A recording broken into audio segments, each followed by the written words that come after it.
À 46 jours du scrutin, le maire sortant PS Pierre Cohen a présenté son programme ce matin pour les prochaines élections municipales. Il a abordé la question des transports. Il a aussi dressé un bilan de son premier mandat. Marc Ratura, Mathias Garnier. Dans une salle municipale, plantée derrière un pupitre, armé d'un micro, pendant 2 heures, Pierre Cohen a présenté son programme aux journalistes, sans faire un show, sans vidéo, sans PowerPoint, en faisant confiance d'abord à son bilan.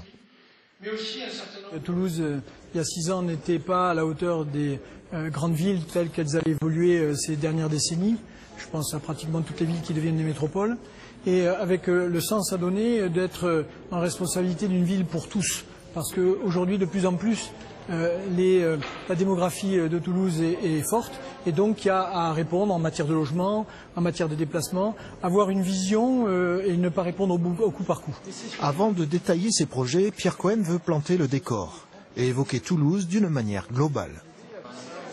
Nous sommes, par le rôle de métropole, en responsabilité d'être au rendez-vous des défis économiques, parce que les filières émergentes peuvent être à Toulouse. Pourquoi? Parce qu'on a un monde de la connaissance, recherche, innovation, enseignement du supérieur.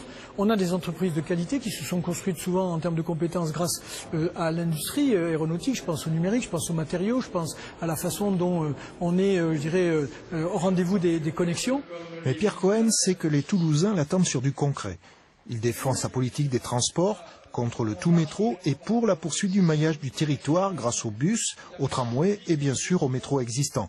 Pour la sécurité, il répond déjà aux propositions de Jean-Luc Moudin. Aujourd'hui, son mentor, c'est le maire de Nice, qui, il n'y a pas très longtemps, encore a été décrété comme le premier pour le nombre de policiers municipaux, le premier pour le nombre de caméras et le premier en matière de délinquance, ce qui veut dire que ce qui est proposé par mon concurrent n'est absolument pas à la hauteur des défis.